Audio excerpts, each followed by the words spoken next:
Estupendo. ¿Sale? Ahí está. Entonces ya empezamos a grabar. Entonces les decía, ¿verdad? Ya retomando el tema, sí, les decía de este texto que está precisamente en Apocalipsis 3:20, dice Jesús, he aquí yo estoy a la puerta y llamo, si alguno, ¿verdad? Oye mi voz, dice, y abre la puerta, dice, entraré a él y cenaré con él conmigo. Y yo los felicito porque el día de hoy ustedes han abierto la puerta, digamos, de manera figurada, ¿no? La puerta de su casa, su celular, su computadora, para poder escuchar la voz de Dios. ¿Sí? Dios está llamando el día de hoy a nuestros corazones, Dios está hablando a la sociedad, pero ¿qué creen? Mucha gente no oye la voz de Dios por todo el ruido espiritual que hay, por todo el materialismo, por la hipersexualización en la televisión, por la violencia, digamos, por lo social, por lo cultural. La gente cierra la voz a lo que, perdón, cierra el oído a lo que Dios quiere hablar. Y el texto dice aquí, yo estoy a la puerta y llamo. Si alguno oye mi voz y abre la puerta, es decir, no solamente es oír la voz, sino abrir la puerta, dice, entraré a él, cenaré con él y él conmigo. Entonces, Dios nos está diciendo que quiere entrar a nuestro corazón. Cuando abre, se refiere, cuando menciona la palabra puerta, ¿verdad? Se refiere a nuestro corazón, a nuestros pensamientos, y él quiere algo bien importante, fíjense, entrar en nosotros y cenar con nosotros y nosotros con él. Y le voy a decir algo, cenar con Jesús es una experiencia extraordinaria. ¿Sí? En las cenas se logran, ¿verdad? Grandes proyectos, en las cenas te abres con las personas, en las cenas invitas a tus amigos, y lo que Jesús nos está diciendo es, yo quiero tener una amistad contigo. Y parte de ello, o parte de este proceso tiene que ver con conocer. Entonces, vámonos al tema. Sí, vámonos el día de hoy a las diapositivas. Vamos a platicar, si vamos a hablar acerca de Jesús, pues necesitamos conocer qué onda con la Biblia, ¿no? Porque hoy en día vemos o escuchamos a muchas personas que dicen que la Biblia pues no es real, ¿sí? Y me gustaría empezar con este tema. Créanme que estuve pensando yo, ¿verdad? ¿Qué puedo compartirles a ellos para que podamos conocer a Jesús? Y lo primero que tengo que entender es qué es la Biblia, por qué la Biblia, por qué qué tiene este libro que es tan maravilloso, que puede transformar nuestras vidas, que puede transformar nuestros corazones. Y Dios lo puede hacer en nuestras vidas. Dios puede transformar nuestra vida, Dios puede transformar nuestro corazón, pero necesitamos saber lo que dice en este libro tan extraordinario del cual estoy mencionando desde el principio, ¿no? Si tú has visto las películas, has visto esto y has visto aquello, pero no has leído la Biblia, pues entonces conocemos a Jesús de una manera muy limitada. De ahí que nosotros, digamos, esta carga personal que tengo de decirle a la gente, necesitas leer la Biblia y conocer al Jesús que ahí nos predica. Entonces, déjame te comparto una vez más el texto. Que voy a leer ahorita. Y el texto dice de la siguiente manera. Vamos a platicar precisamente acerca de la Biblia como inspiración humana o divina, ¿sí? Entonces vamos a ver de dónde proviene la palabra de Dios, si es de inspiración humana o divina. Entonces, el texto primero que voy a leer está en 2 de Pedro capítulo 1 versículo 21, dice, porque nunca la profecía fue traída por voluntad humana, dice, sino que los santos hombres de Dios hablaron siendo inspirados, y ahí viene el significado en griego, sí, que quiere decir fero, y en enco, que quiere decir puesta, sustentada, producida, traída o derivada por el Espíritu Santo. Fíjense qué interesante. Así que, a ver, aquí. Una disculpa, es que me están llegando notificaciones, no sé si les aparece ahí. Pero, entonces dice que nunca la profecía, es decir, la palabra que estamos leyendo nosotros, fue traída por voluntad humana, es decir, no fue porque alguien lo quería, sino por decisión personal, sino que esos hombres de Dios, dice, hablaron siendo inspirados, ¿sí? Que quiere decir sustentados, esa palabra fue traída, fue derivada por el Espíritu Santo. Así nos dice la Escritura de sí misma. Según de Timoteo, capítulo 3, versículo 16, dice lo siguiente: toda la Escritura es inspirada por Dios, ¿sí? y útil para enseñar, redarguir, para corregir y para instruir en justicia. Entonces, el griego, ¿verdad? De esta palabra quiere decir divinamente soplado, de neustos, la palabra de neuma viene de ahí, de hecho la palabra alma proviene de ahí, neuma, que quiere decir aliento, ¿sí? Y esta palabra se deriva también, que quiere decir divinamente soplada. Ojo con esto, ¿eh? ¿Sí? Toda la escritura es inspirada por Dios, ¿sí? Es soplada por Dios, susurrada por Dios, ¿sí? Hablada a los oídos de los hombres de parte de Dios. Y bueno, y ahí viene la utilidad, ¿no? Para enseñar, para redarguir, para corregir y para instruir en justicia. Entonces, ¿qué es importante que nosotros entendamos? Alguien decía en alguna ocasión, y disculpen que me regrese en la diapositiva, alguien decía en alguna ocasión, oye, pero fue escrita por hombres, ¿verdad? Y sí, o sea, sí fue escrita por hombres, definitivamente. Y digamos, el que haya sido escrita por hombres no le quita el valor. ¿En qué sentido? Bueno, cuando tú lees un periódico, tú estás leyendo lo que dicen los hombres y lo crees, ¿verdad? Cuando tú lees un libro de historia, sucede lo mismo. Entendemos, ¿verdad?, que de pronto hay libros que han sido corrompidos, digamos, humanamente, pero ahorita vamos a ver y vamos a sacar cuentas de algunos elementos de por qué la Biblia, ¿sí? Digamos, podemos encontrar esta inspiración divina y por qué creemos que la Biblia en ese sentido, pues no, digamos, no tiene un trasfondo o una inspiración humana. ¿Sí? Ahorita vamos a dar elementos precisamente para sustentar esto que estoy mencionando en este momento. Así es de que algo que tenemos que entender acerca de la Biblia es que no es un libro de ciencia, ¿sí? No es un libro de filosofía, no es un libro de psicología, ¿sí? Y no tiene toda la palabra de Dios, ¿sí?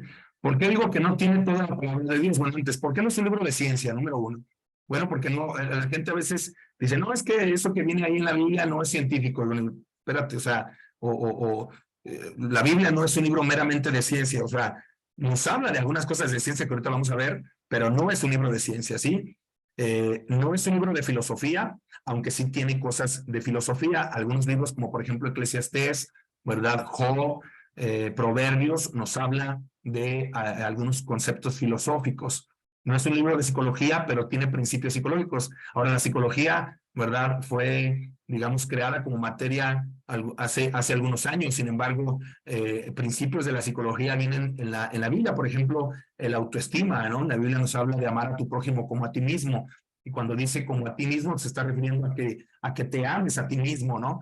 Entonces, digamos, hay principios en la Biblia que nos hablan de la autoestima, hay principios en la Biblia que nos hablan acerca del perdón y digamos, esto lo ha retomado la psicología porque la Biblia, aunque no habla de psicología, sí habla del hombre, sí, y habla de la mente y habla del corazón y en la Biblia encontramos que el hombre es tripartito, que el hombre es espíritu, alma y cuerpo, sí, lo encontramos en las escrituras, así es de que, aunque no habla de psicología, es un libro que al hablar del alma está hablando de la mente, ¿verdad? Del psique, ¿verdad? Del ser humano. Entonces, y lo otro es que no tiene toda la palabra de Dios. Ahora, quien dirá, oye, espera, te estás diciendo algo blasfemo, ¿no? O sea, mira, la misma palabra en San Juan nos menciona que en la Biblia, ¿verdad? Que no está escrito todo lo que Jesús dijo, porque si hubiese escrito todos los hechos de Jesús, pues no habría cavidad en todos los libros del mundo. Entonces, no está toda la palabra de Dios en el sentido, no que existan otras cosas, digamos, ocultas, sino en el sentido que, imagínense si alguien escribiese todo lo que yo digo, todo lo que Isaí dice, pues yo creo que algunos no alcanzarían todos los libros. Imagínense que si yo soy un humano mortal, finito, no se alcanzaría a escribir todo lo que Isaí dice, pues imagínense Dios que es eterno, que es todopoderoso y que es infinito, ¿sí? Y o sea, extremadamente no más grande que yo, pues obviamente no, menos se podría decir que toda la palabra de Dios está escrita, no. Sin embargo, Dios se ha revelado a través de esta palabra, ¿sí? Yo aquí tengo mi Biblia también, ¿sí? Muy bonita. Y en ese sentido, ¿verdad? No está toda la palabra de Dios, pero sí encontramos la palabra de Dios en este maravilloso texto. Vamos a lo siguiente, entonces. Sí, ya. Ok. En ese sentido, ¿qué es lo que hace que la palabra de Dios sea distinto a todos los demás libros? ¿Qué es lo que hace, verdad? Porque en el mundo, digamos, si podemos encontrar, hoy en día se habla que cada minuto se están escribiendo no sé cuántos libros, ¿no? Entonces, ahorita el ser humano ya tiene, o sea, hay tantísimos libros que no podríamos terminar de leerlos, pero ¿qué hace la Biblia diferente a los demás libros? ¿Qué nos dice que tenemos, qué nos dice que realmente tenemos los extractos originales desde los tiempos antiguos? Porque mucha gente cuestiona eso. Oye, es que ¿quién te dice que realmente lo que estás leyendo es lo original, verdad? Y de igual manera, ¿cómo saber que esos textos que nosotros estamos leyendo, pues en realidad, verdad, son los verdaderos? ¿Qué nos garantiza a cada uno de nosotros que esos textos son, digamos, los originales? Y esto es una pregunta, bueno, que ahorita vamos a responder. Así es de que venga la siguiente. Y aquí tenemos algo muy interesante, que es este tipo de acróstico que es Lucas Q. Esto está genial, así es de que los voy a invitar a que traten de aprenderse esta frase o este acróstico, que es Lucas P, bueno, Lucas Q o Lucas P, y es un acróstico que nos habla de principios que nos pueden ayudar a entender por qué la Biblia es infalible, por qué la Biblia tiene, digamos, esa autoridad, porque a pesar de que han pasado los años, la Biblia sigue siendo un libro importante aún para nuestra sociedad. Y lo primero es que la L quiere decir, bueno, lenguaje de autoridad, vamos a ver qué es eso. La U, que quiere decir unidad. La C, que quiere decir ciencia. La A, que quiere decir arqueología. La S quiere decir sinceridad y la P quiere decir profecía. ¿Sale? Entonces, ahí vamos a ver al respecto. Perdón, es que de repente como que se me traba aquí. De esto. Muy bien. Y bueno, en el sentido del libro como con lenguaje de autoridad, encontramos que la Biblia es un libro único, ¿sí? No hay mucho libro que tenga más respaldo, ojo con esto, de los escritos originales que la Biblia, ¿sí? No existe un libro que tenga el mismo respaldo, ¿sí? Que la Biblia. Ojo con este principio, ¿sí? En la antigüedad existían un cierto grupo, digamos, de sacerdotes escribas, se llamaban masoretas. Estos escribas estaban dedicados al resguardo digamos, de las escrituras. En aquel tiempo no existían libros, sino que habían papiros, ¿verdad? Era lo que había. Y ellos, digamos, guardaban estos manuscritos, los masoretas, estos sacerdotes, y como no existían en aquellos tiempos, digamos, imprentas como ahora nosotros los tenemos, ellos eran súper estrictos a la hora de transcribir un libro. Eran muy estrictos. Y es que la Biblia era enfática en el sentido de hay aquel que le añada o le quite cualquier cosa a las escrituras. De hecho, si alguien se equivocaba, alguno de estos sacerdotes masoretas se equivocaban, lo que tenían que hacer pues era eliminar, digamos, ese pergamino o ese papiro. Era lo que hacían, cómo escribían estas personas, ¿verdad? Lo que ellos hacían eran, por ejemplo, anteriormente, bueno, no existían como ahora nosotros tenemos capítulos y versículos, sino que tenían solamente los escritos así tal cual. Ustedes buscan en la Biblia y encuentran que capítulo tal, versículo tal, ¿verdad? Así como lo vemos aquí, como algunos de ustedes ya lo conocen, ¿sí? Está dividido ahora en el Antiguo Testamento y Nuevo Testamento. Digamos, el Antiguo Testamento es antes de Cristo y el Nuevo Testamento es a partir del nacimiento de Jesús. Digamos, por un decir, ¿no? Sin meterme a más o menos. Entonces, ¿qué era lo que hacían ellos? Bueno, como no existía la imprenta como ahora, ellos veían la cantidad de palabras, la cantidad de letras que tenía el texto. Si, por ejemplo, si leían o veían salmos, veían los salmos, veían la cantidad de textos que venían, perdón, de palabras, las contaban, luego contaban las letras, luego contaban, ¿verdad? Que la palabra, no sé, por ejemplo, la A, suponiendo nosotros en español, no estoy refiriéndome al hebreo, pero por ejemplo la A tenía que estar en el número tal del renglón tal. Y ellos hacían este tipo digamos, de seguimiento de las palabras, eran profesionales en lo que hacían, pues es como ahorita, ¿verdad? Un especialista lo que hace es definir, ¿verdad? Digamos, no sé, una persona que se dedica a ver asesinatos, ¿verdad? Define principios, define, digamos, tiene un método de investigación, tiene un método para llegar a sus conclusiones. Lo mismo ellos eran especialistas en lo que hacían, veían la cantidad de palabras, veían la cantidad de letras, veían que exactamente a la mitad estuviera esa palabra, estuviera esa letra, eso era lo que hacían ellos. Y si se equivocaban y se daban cuenta que habían escrito un texto mal, lo que hacían ellos era que lo rompían el texto y lo quemaban. Esto es muy importante, ¿eh?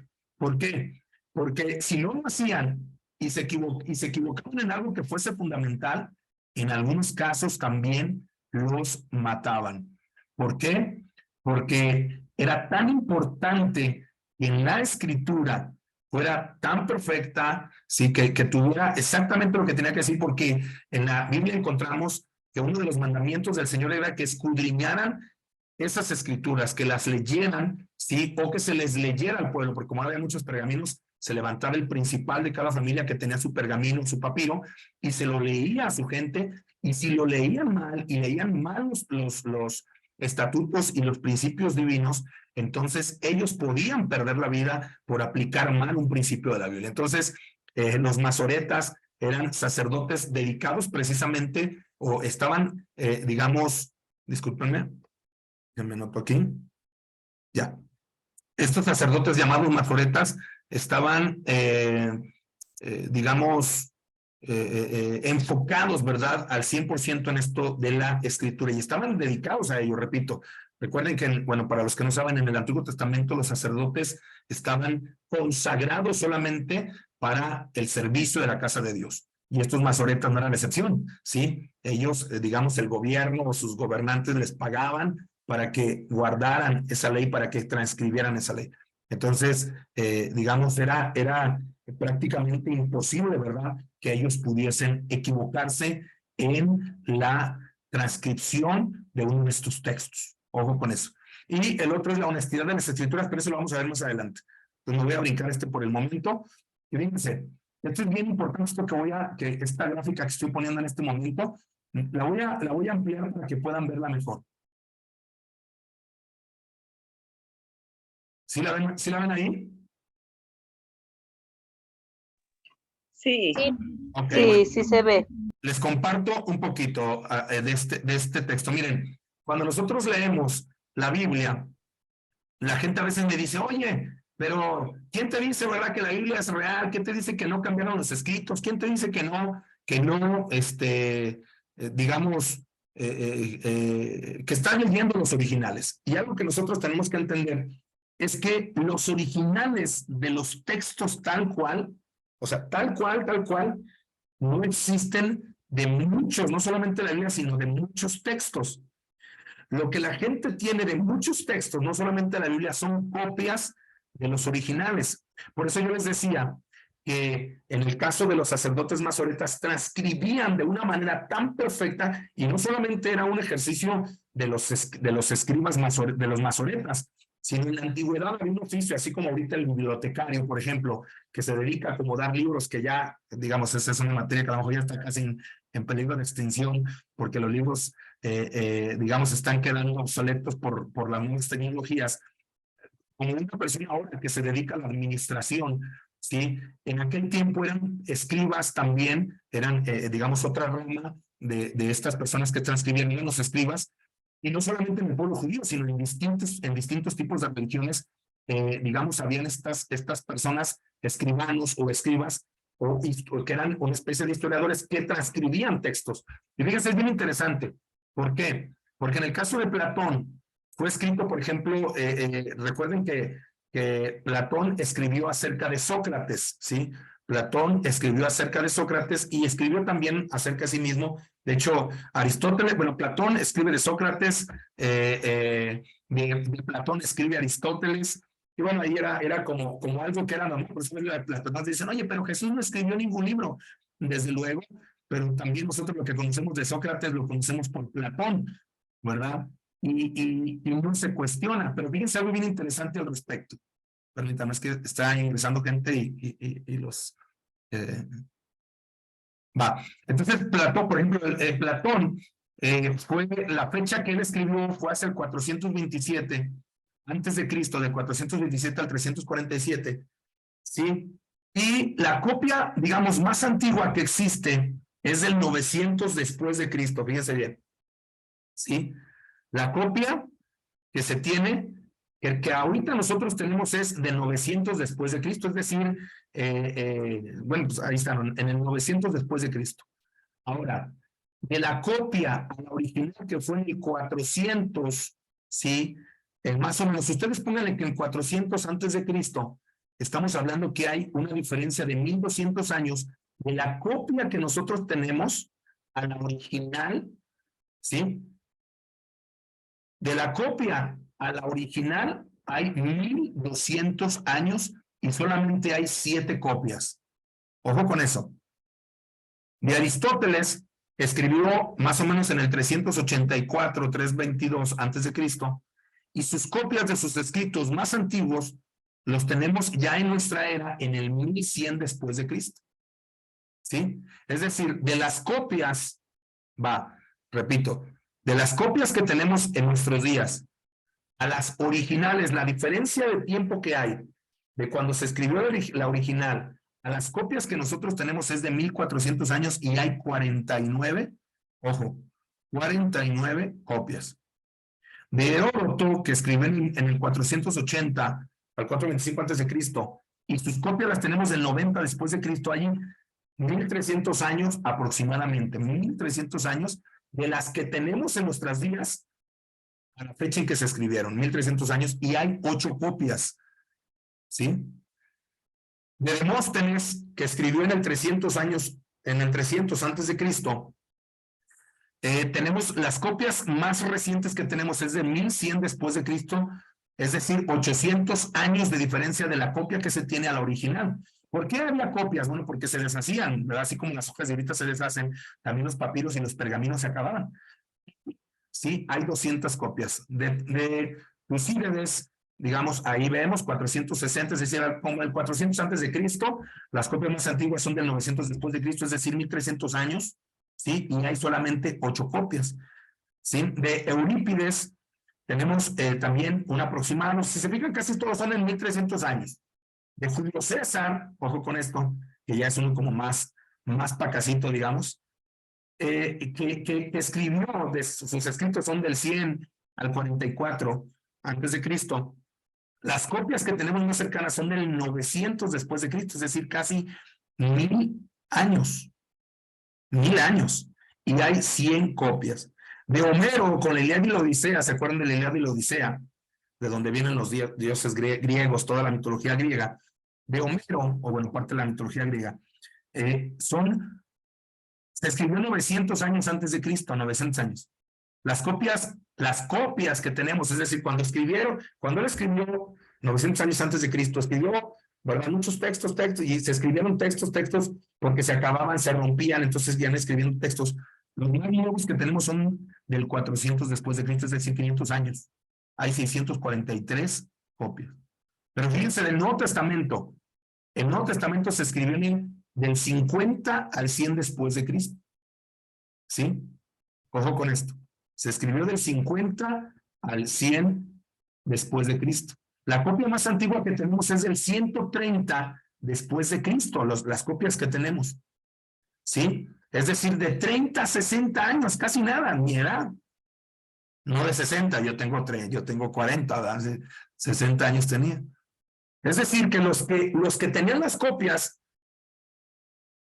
que nosotros tenemos, ¿sí? Las copias de los originales, tal vez, o sea, les tocó de primera mano tenerlas a la mano. ¿Saben cuántas tenemos?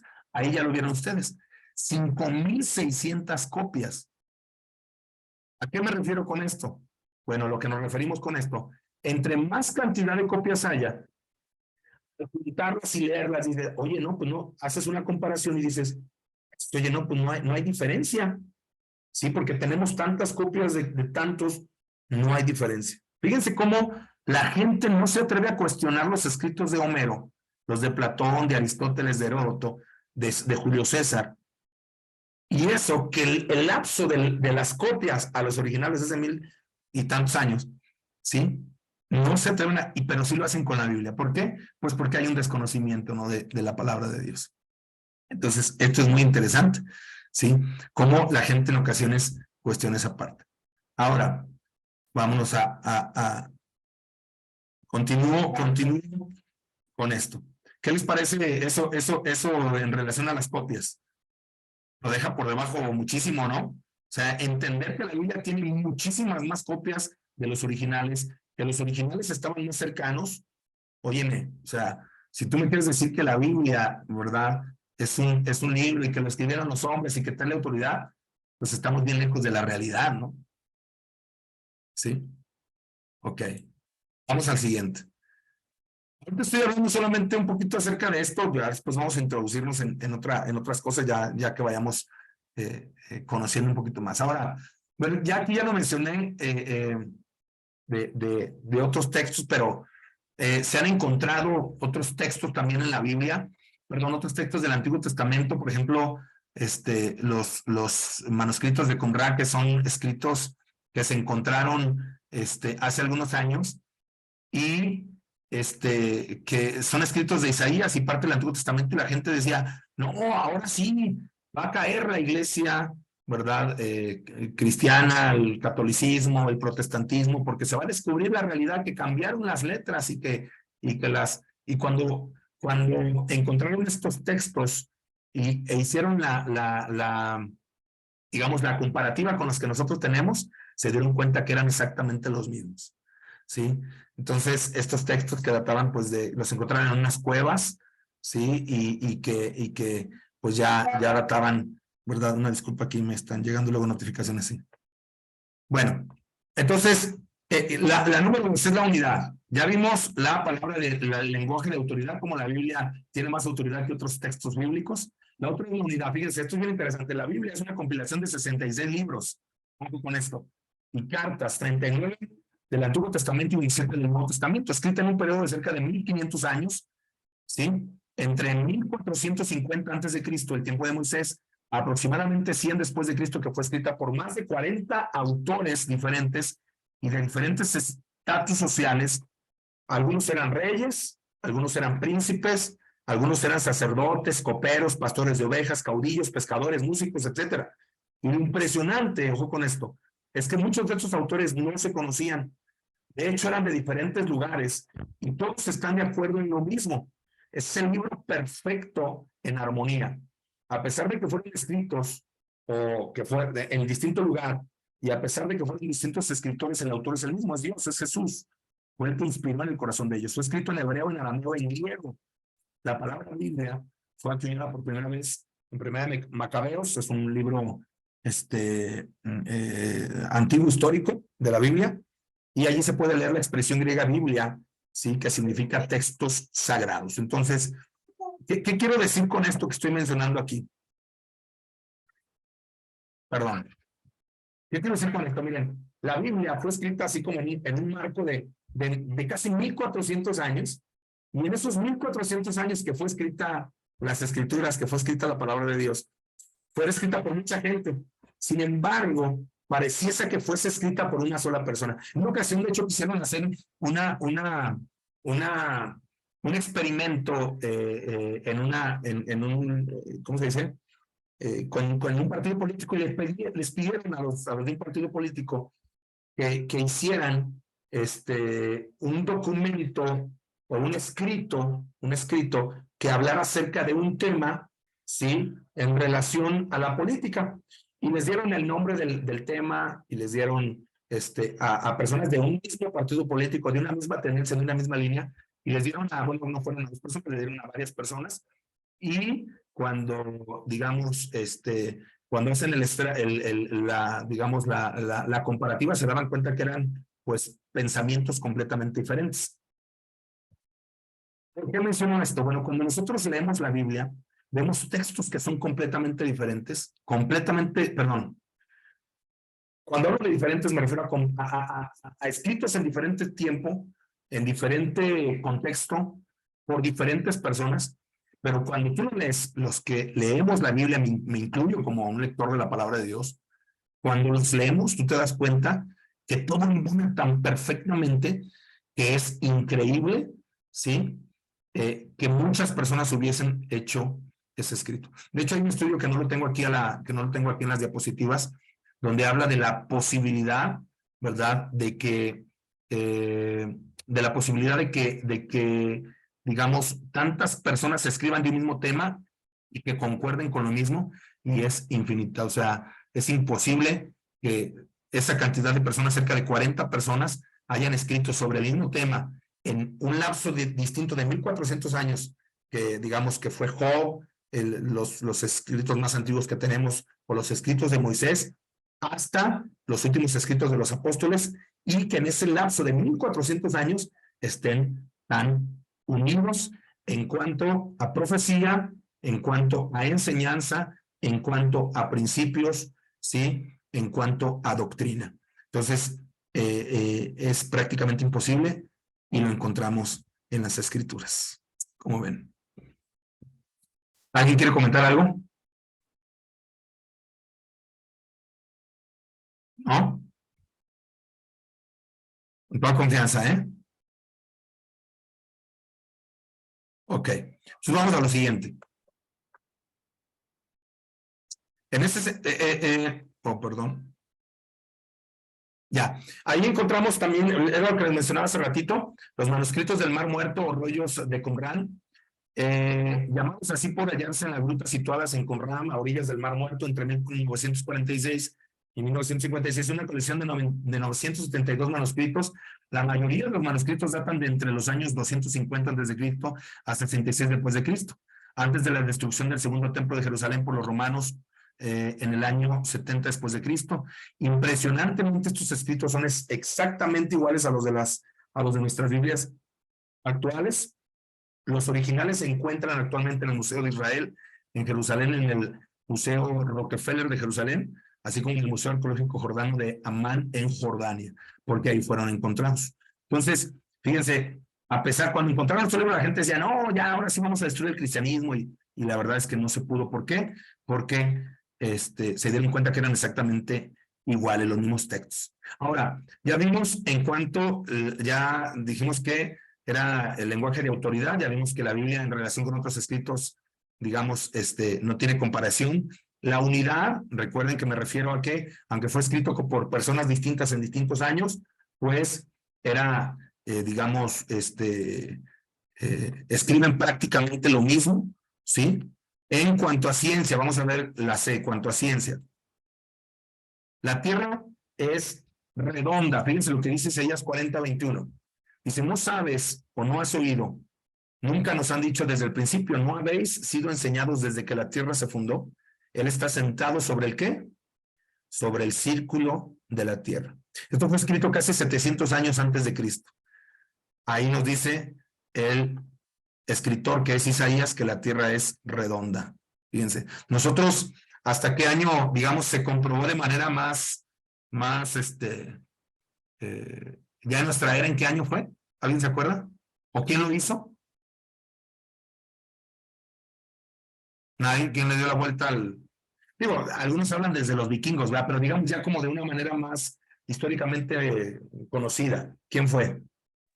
Cristóbal Colón. Cristóbal Colón, ¿verdad? Hablamos de que Cristóbal Colón fue quien descubrió, digo, que en realidad no lo descubrió, ya se ha discutido mucho esa parte, pero digamos, ¿y saben por qué? Porque Cristóbal Colón, no sé si sepan, pero era judío, y los judíos sabían que la tierra era y es redonda.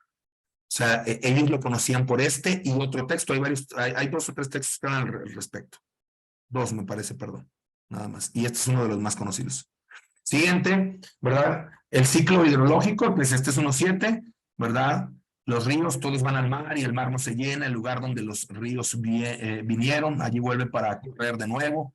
4.000 años atrás, la Biblia habló sobre el ciclo hidrológico, es decir, el ciclo del agua, que consiste en evaporización, transportación atmosférica, destilación y precipitación. La Biblia describe, ¿sí? Él trae las gotas desde las aguas, transportación atmosférica, al transformarse el vapor en lluvia, vaporización, la cual destila las nubes, destilación, goteando en abundancia sobre los hombres. Precipitación está en Job 36, 27 al 28, ¿verdad? Esto es exactamente lo que la meteorología enseña, pues hoy, en nuestros días, pero, ¿verdad? Que no se conocía y en la Biblia ya estaba. Les dije que la Biblia no habla de ciencia, no es científico, pero habla de ciencia. La Tierra flota en el espacio, miren lo que dice en Job 26:7, él extiende el norte sobre el vacío y cuelga la tierra sobre nada. Ojo con eso, ¿eh? Interesante. Siguiente.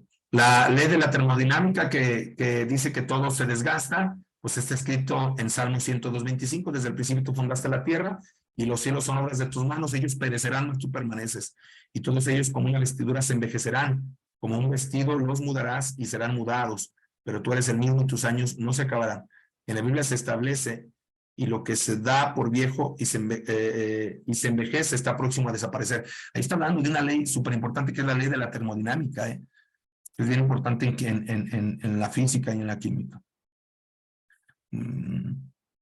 La conformación del universo, Génesis 1:3, nos habla del tiempo, la materia, bueno, el tiempo, el espacio, la materia y la energía, que es repito, la conformación del universo, se basa en estos cuatro. Si los tres primeros versos del libro de Génesis lo expresan, todos los aspectos, dice el texto, en el principio tiempo creó Dios, ¿sí? Los cielos, espacio y la tierra, materia, y Dios dijo, sea la luz, y ahí está la energía, ¿se fijan? Entonces, en la Biblia nos habla de la creación de estos cuatro elementos del universo. Ojo con eso, ¿eh?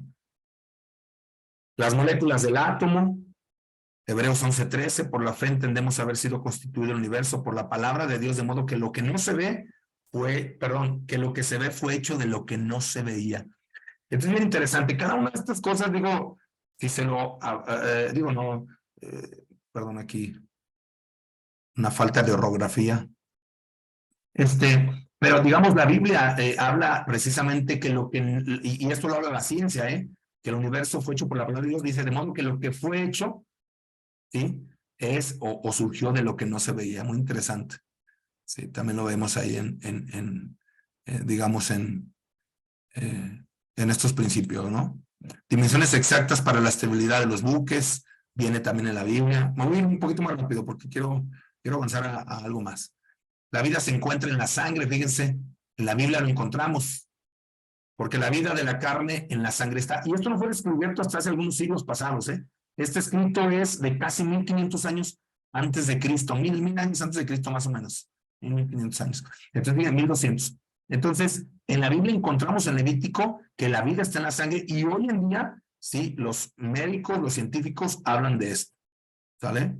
Siguiente, en el 21, nuestro cuerpo está hecho del polvo de la tierra. Hace unos días yo vi una publicación de una página de ciencia y mencionaba que el ser humano, todos sus componentes, si todos los componentes son los componentes de la tierra, esto es muy interesante. Entonces Jehová Dios formó al hombre del polvo de la tierra y sopló de su nariz aliento de vida y fue el hombre un ser viviente. Con el sudor de su rostro comerá, bueno ya. Polvo eres fíjense lo que dice, polvo eres y al polvo volverás. ¿Se fijan? Científicos han descubierto que el cuerpo humano se compone de 28 elementos, todos encontrados precisamente en la tierra. Interesante esto, ¿eh? La palabra Adán quiere decir rojo, tierra roja, quiere decir Adán. Siguiente. La luz puede dividirse, hay un principio de Isaac Newton, ¿verdad? Y ahí lo encontramos en la Biblia, porque él caminó, porque dice, ¿por qué camino se reparte la luz y se esparce el viento solano sobre la tierra? Las corrientes de los océanos también están escritos en la Biblia. Fíjense, esto es bien importante, las corrientes de los océanos, las aves de los cielos y los peces del mar, todo cuanto pasa por los senderos del mar. Y eso también son cosas que digamos, uno diría, esto ya lo conocía, ¿verdad? Ya vi la película de Nemo, no, de Nemo, ¿verdad? Es Nemo, y se va por una corriente de agua. Yo ni siquiera sabía eso hasta que vi la película de Nemo, fíjense. Que las, digamos, corrientes literalmente, o sea, por debajo del mar hay corrientes. Lo vi en esa película, fíjense, la Biblia lo menciona desde ese tiempo. Siguiente. Las estrellas incontables también vienen en la Biblia. Si Jeremías dice, ¿cómo no puede ser contado el ejército del cielo ni la arena del mar? Se pueden medir, dice, así multiplicará la descendencia tu descendencia, le dice Dios a Abraham. Bueno, me estoy yendo un poquitito más rápido para unicelular. Sí, discúlpenme, permítanme.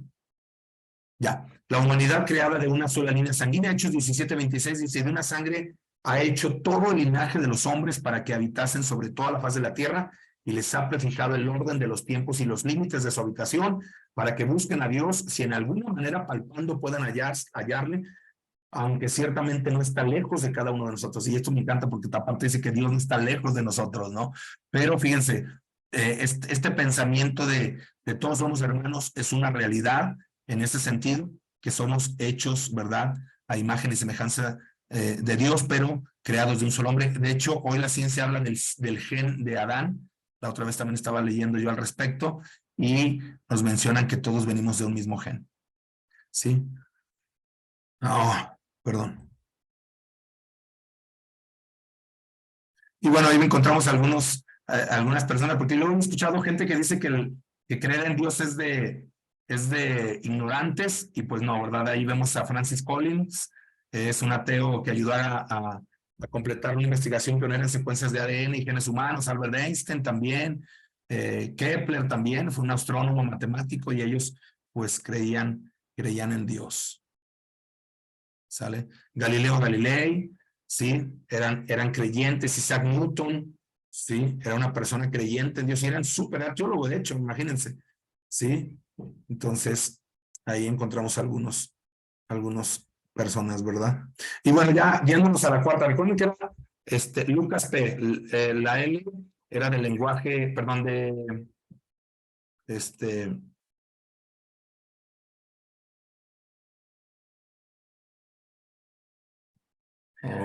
aquí tengo el acróstico. Lenguaje de autoridad, unicidad, ciencia, arqueología. Vamos con la arqueología. Va.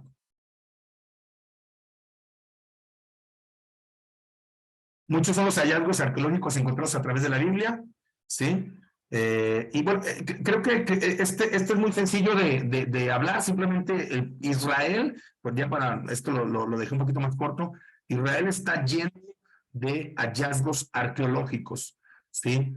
Hoy en día no se puede concebir la historia sin la Biblia, en el sentido solamente, bueno, de muchas cosas, pero de hallazgos arqueológicos.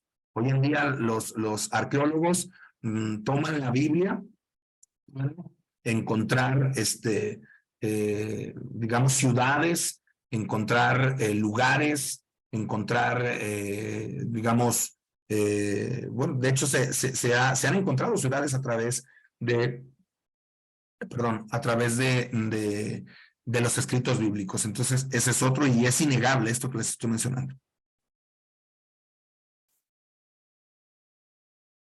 La sinceridad, y aquí es muy interesante también, en la Biblia es muy interesante ver cómo en una autobiografía las personas se definen como buenas personas.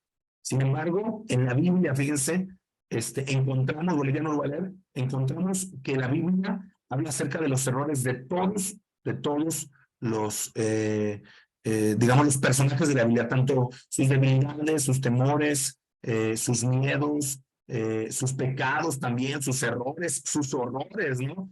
La Biblia es muy sincera en ese sentido, expone las situaciones. En la Biblia no encontramos, digamos, que Dios esconda la situación de las personas, sino que las expone precisamente para que, digamos, podamos nosotros aprender a través de ella. Déjenme leer aquí algo que escribí. La honestidad de las Escrituras. La Biblia es un libro que no oculta las debilidades, errores, pecados, tropiezos, flaquezas, dudas, dolor y miedos de los personajes. Aún sean ellos mismos los que escriben, los que están escribiendo al ser confrontados por Dios. A diferencia de las autobiografías donde los escritores remarcan sus virtudes, la Biblia expone lo ya mencionado y deja en claro que Dios no oculta para nada, ¿sí? Y no oculta nada, aun sean los errores del propio autor. Estos algunos le llaman escupir para arriba, ¿no? Cuando tú escupes y te cae a ti mismo. Sin embargo, lo que Dios quiere a través de esto es que el hombre se confronte, ¿sí? También con su realidad, y que veamos que los hombres de la Biblia tenían nuestras mismas pasiones y aún así pueden tener una relación con Dios. Es bien importante. A mí esta parte me encanta. A lo mejor algunos dirán, ay, pero eso qué es la sinceridad. Pero no. En la Biblia no deja oculta nada de sus personajes. ¿Para qué? Para que nosotros podamos entender que, por ejemplo, David, digamos, fue un hombre que amaba a Dios, un hombre que, sin embargo, cuando tú lees la historia, tú te das cuenta que David falló muchas veces. Le falló a su pueblo, sí, cometió adulterio, de hecho, llegó a asesinar a una persona, sí, Moisés se desesperó. O sea, hay personas en la Biblia que llegaron a hacer cosas atroces. Sin embargo, tuvieron un encuentro con Dios y fueron transformados. Y aún algunos de ellos tuvieron un encuentro con Dios y fueron transformados, tuvieron tropiezos. ¿Y por qué menciono esto y por qué me detengo en esta parte? Miren, yo sé y puedo entender que algunos de ustedes pudieron tener algún tropiezo en su vida, fallaron, sí, tal vez cometieron algún pecado, tal vez lastimaron a personas que amaban, sí. Y nosotros cuando leemos la Biblia, yo he conocido gente que me dice, ¿sabes qué? Es que no quiero leer la Biblia porque la Biblia es un libro tan sagrado que me siento mal cuando la leo y me da paz, o sea, sí me da paz, pero me siento mal cuando la leo. Y yo les digo, es que precisamente el error de no conocer las escrituras, el error de no conocer la palabra de Dios, nos lleva a tener un mal pensamiento de quién es Dios. Pensamos que Dios está con una vara lista para golpearnos y no es así. O sea, de pronto Dios sí nos corrige, que es una realidad, porque también hoy en día como que hemos caído a la otra parte, ¿no? Pensamos que Dios es todo amor y que Dios nunca nos va a hacer nada, o sea, que nunca nos va a permitir pasar por nada malo, y no, tampoco, o sea, caemos en los extremos. Vemos a un Dios, digamos, que es puro amor, pero casi un amor hipioso, ¿verdad? Un amor que nos, digamos, que pasa todo, que nos tolera todo y no le hace todo lo que yo haga, no le hace porque Dios me ama. Y por otro lado, tenemos otro tipo de gente que ve a Dios como, ¿verdad? Como un antiguo ahí listo para golpearnos y castigarnos en todo momento. Sin embargo, no es así. Lo que en la Biblia encontramos es un Dios que entiende que somos humanos, que pecamos y fallamos, pero que está dispuesto a perdonarnos cuando con un corazón sincero, en la Biblia lo llama con un corazón contrito y humillado. Y con humillado no se refiere a desvalorarnos, se refiere a humilde. Y la humildad, tiene que ver con la dependencia de Dios. Cuando en la Biblia encontramos que Dios busca en nosotros humildad, les voy a decir algo, la humildad es lo contrario a la arrogancia y a la soberbia o al orgullo. La humildad tiene que ver con reconocer que necesito de los demás, con reconocer que necesito de Dios y que no puedo yo solo. ¿Sí? Eso es ser humilde. Y la Biblia dice que el corazón contrito y humillado, es decir, dolido por lo que hizo y humillado, dice, no despreciarás tú, oh Dios. Entonces, en la Biblia vamos a encontrar muchos hombres de Dios, créanme, hombres profetas de Dios, que en algunas ocasiones tuvieron depresión, tuvieron ansiedad, ¿sí? Se acostaron con otra mujer, lastimaron, sin embargo, Dios les dio una oportunidad nueva, ¿sí? Cuando ellos vinieron con un corazón sincero, con un corazón íntegro, con un corazón dolido por lo que había hecho, ellos lo hicieron. Y a Dios no, digamos, no esconde lo que Él llega a sentir.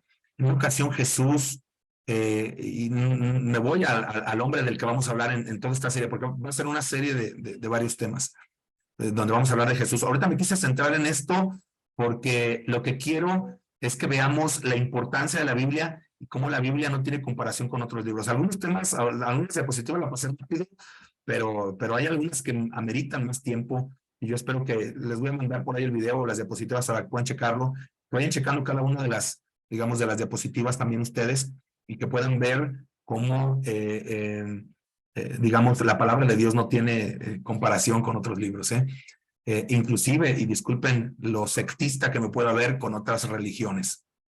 Pero nosotros encontramos inclusive en Jesús un hombre que antes de ser sacrificado, antes de ser muerto, antes de ser asesinado, está en el huerto de Getsemaní y dice algo bien interesante: Padre, si es posible que pase de mí esta copa sin que yo la beba, pero no sea mi voluntad sino la tuya.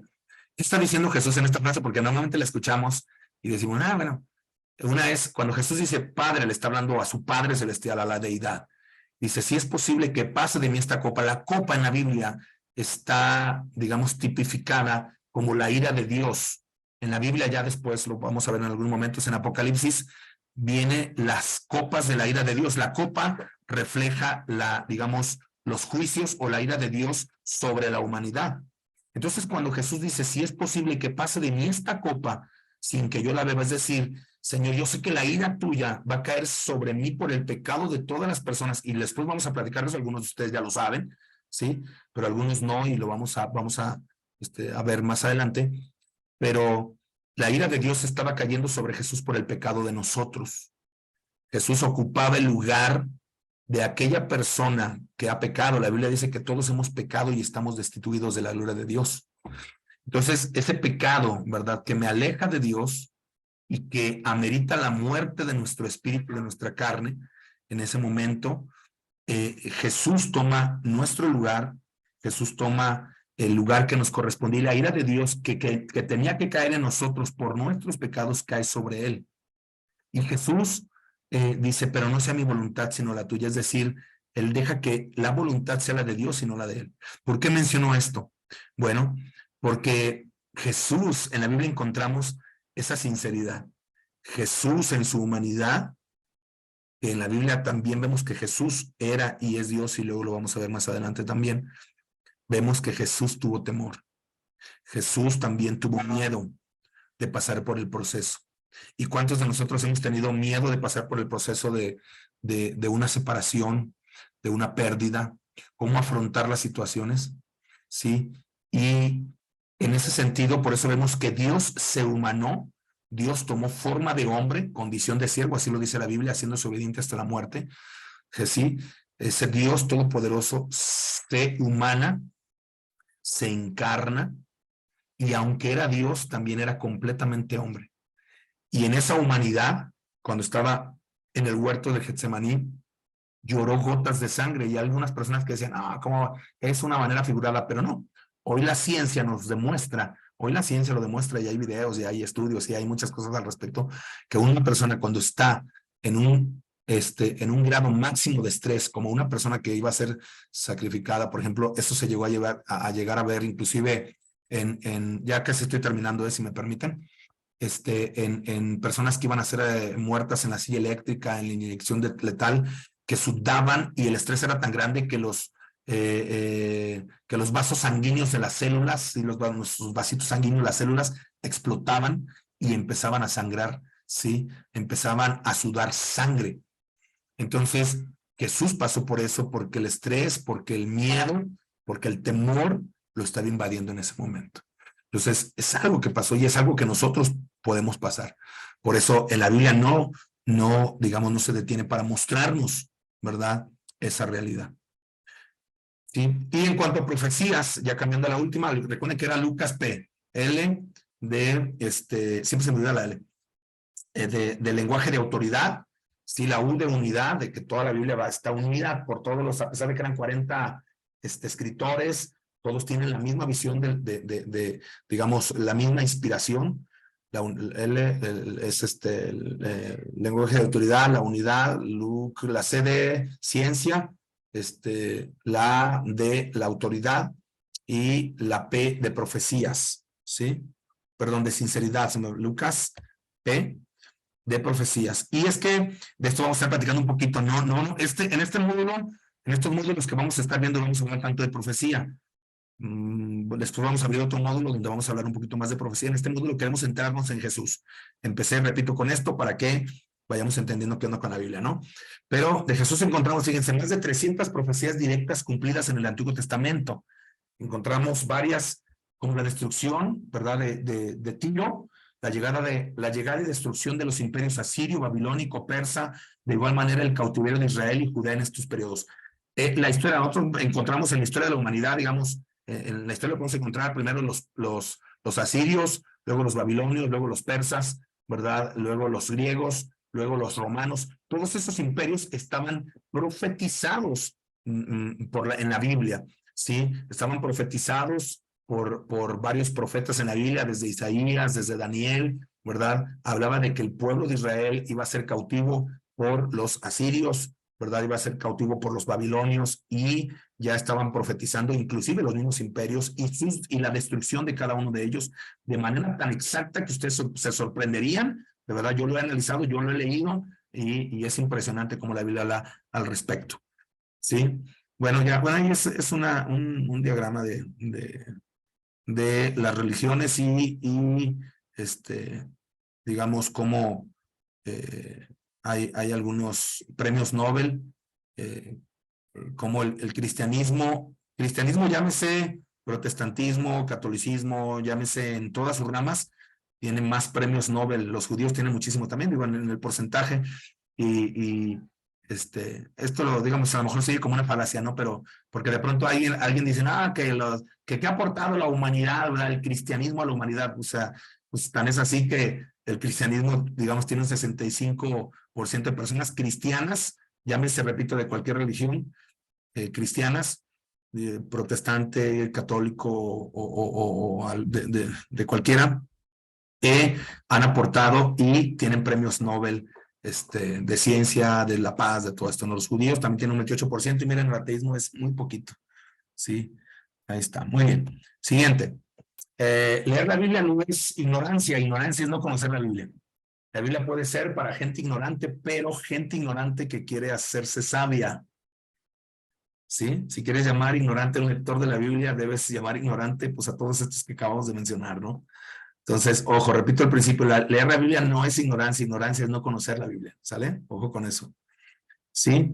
Y ¿qué es lo que hace la Biblia en nosotros? Pues nos santifica, dice, si nos santifican a Dios, el Señor en sus corazones, y estén siempre preparados para presentar defensa a todo aquel que lo demande. ¿Sí? Y bueno, voy a terminar ya solamente leyendo este texto que fue el que les mencionaba al principio. Aquí estoy yo a la puerta y llamo, dice Jesús. Si alguno oye mi voz y abre la puerta, entraré a él y cenaré con él y él conmigo. Denme nada más 3 minutitos para poner un video que algunos ya han visto y hacer un cierre en base a este video. ¿Me dan chance? Lo voy a poner, ¿sale?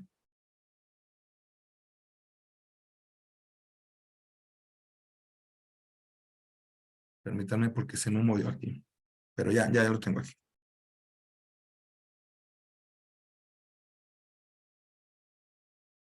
Un segundo.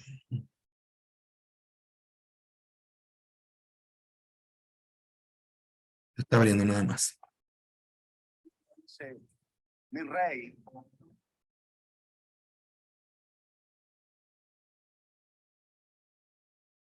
Ahí va. Este video tal vez algunos lo han visto, pero quiero compartirlo. Va. La Biblia dice: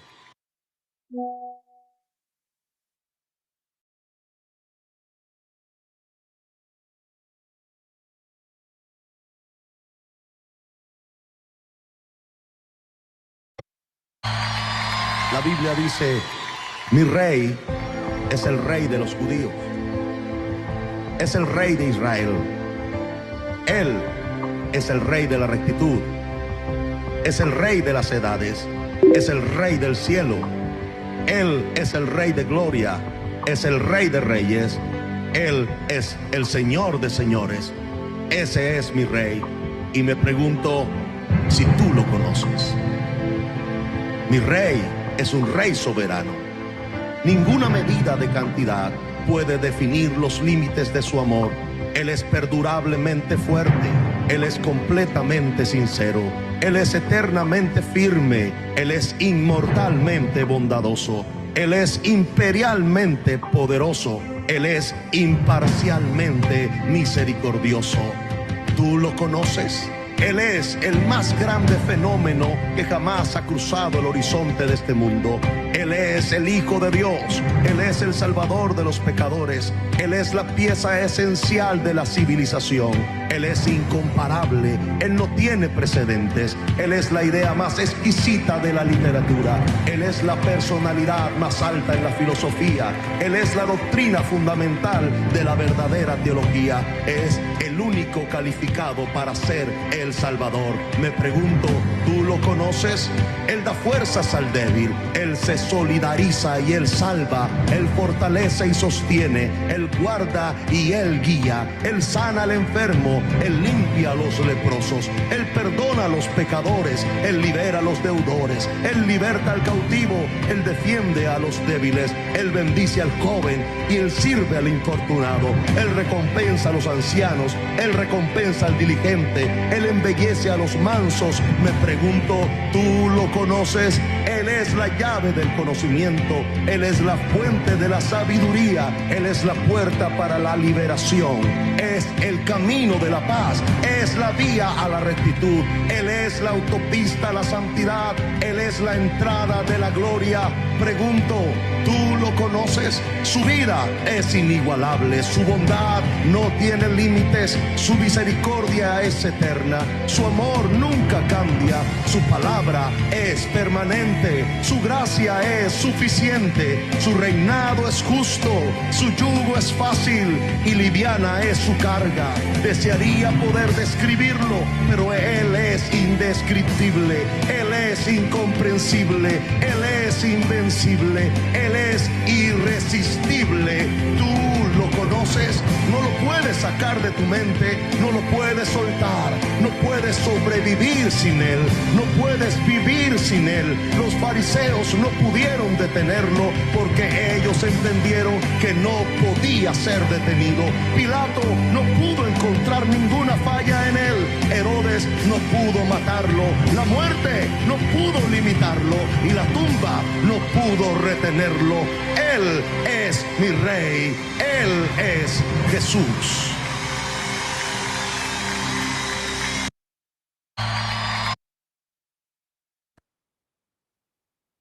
Este video me súper encanta. Y yo te voy a decir algo. Te felicito por estar aquí, los felicito a todos por estar aquí. Déjenme, cierro aquí el grabar. Bueno, les decía, los felicito por estar aquí con nosotros. Estamos iniciando solamente una serie. Yo sé que algunos de ustedes pueden traer cargas, pueden traer situaciones complicadas, pueden traer problemas, pueden traer enfermedades. Y hoy pude haber iniciado con un tema directamente de Jesús, pero quise comenzar con este porque quiero bueno, a mí me interesa, ¿verdad? Lo que nosotros vayamos conociendo de Jesús, sepamos que tiene un sustento, digamos, fuerte. Que lo que vamos a aprender en estos temas no es la ocurrencia de alguien, porque tal vez alguien a ustedes les va a cuestionar, ¿verdad? De que estén estudiando la Biblia, porque hoy en día la gente dice, oh, estás estudiando la Biblia, te quieren, decía la maestra Carmelita, te pueden a lo mejor cambiar de religión o te quieren, o por qué, o religioso, o inclusive a alguien le van a decir hipócrita, ¿no? Porque ahora sí muy bueno, muy santurrón, pero les voy a decir algo, conocer a Jesús es algo extraordinario que puede cambiar tu vida. La mía la cambió, y aunque soy imperfecto, porque algunos de ustedes o la mayoría me conoce y sabe que soy imperfecto, Dios ha cambiado mi vida, porque digamos, alguien decía en alguna ocasión, lo bueno que ves en mí es Dios, lo malo que ves en mí soy yo, siendo o queriendo ser transformado, ¿no? Porque tengo fallas, porque tengo faltas, y eso malo que tú ves en mí, sí, es yo queriendo ser transformado, y lo bueno que ves en mí, decía la maestra Carmelita, y le agradezco mucho cómo se expresaba de mí, pero lo bueno que alguien puede ver en mí es porque Dios lo hizo, porque en mi corazón, en el mío, había odio, amargura, en mi corazón había resentimientos, en mi corazón había un montón de cosas que viví y que me pasó en mi vida. Iba a entrar por ahí un compañero mío que estuvo precisamente en la secundaria, y lo menciono porque en la secundaria donde yo estuve yo padecí bullying, en la escuela padecí situaciones complicadas, y en mi corazón había muchas cosas que lastimaban mi vida en mi presente de hace algunos años, ¿no? Y Dios lo transformó, Dios cambió mi vida, cambió mi corazón, y me puso paz, y me puso perdón, y me puso, ¿qué les puedo platicar? Ya en su momento les platicaré todo eso, toda esa parte, pero lo menciono porque eso bueno que hay en mí lo puso Dios. Y lo malo que todavía hay en mí, lo puso, soy yo mismo, ¿no? Trabajando conmigo. Yo te lo menciono porque los invito a conocer de Jesús. Hoy fue la primera vez, también nos damos un poquito más porque pues nos presentamos, pero la próxima lo vamos a tardar un poquito menos. Igual, si quieren hacer alguna pregunta, ya lo vamos a dejar para alguna pregunta personal. Y ahorita voy a terminar la sesión. Y si alguien quiere hacer alguna pregunta, puede hacerlo, pero me gustaría antes hacer una oración para cerrar y terminar ahorita ya, por si alguien se tiene que retirar. Y si alguien tiene alguna pregunta, bueno, también que la haga, ¿sí? Y ya nos podemos quedar los que ya, digamos, tengan tiempo para realizar preguntas o que quieran que sean contestadas. Voy a hacer una oración primero y te voy a invitar a hacer la oración que yo voy a hacer. Algunos tal vez no sabemos orar, algunos otros sí, pero aún así los voy a invitar a unirnos en esta oración. ¿Sale? Si tú quieres cerrar tus ojos, no es porque sea mágico, sino es para concentrarnos. ¿Sale? Y voy a orar y si gustas hacer la oración conmigo. Dios, estoy delante de ti, dándote gracias, porque me das la oportunidad de estar en este lugar. Tú pusiste los medios para entrar en este curso. Y yo te pido que cambies mi corazón. Estoy aquí porque quiero conocerte. Y yo sé que tú me has traído hasta este lugar.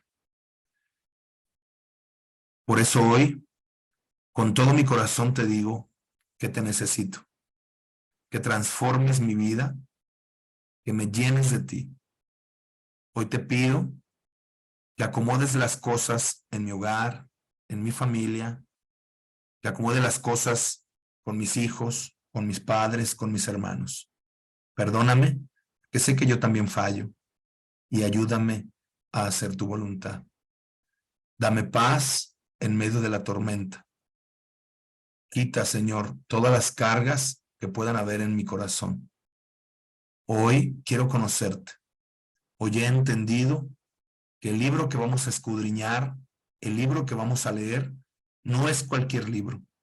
Es un libro que me habla de principios y verdades eternas. Por eso entré también aquí. Pero te pido que me guíes y que me des la fuerza para seguir adelante y continuar, a pesar del desánimo que pueda venir. Te necesito. En Cristo Jesús. Amén y amén. Muy bien. Bueno, ya cierro aquí. ¿Sale? De hecho, voy a dejar de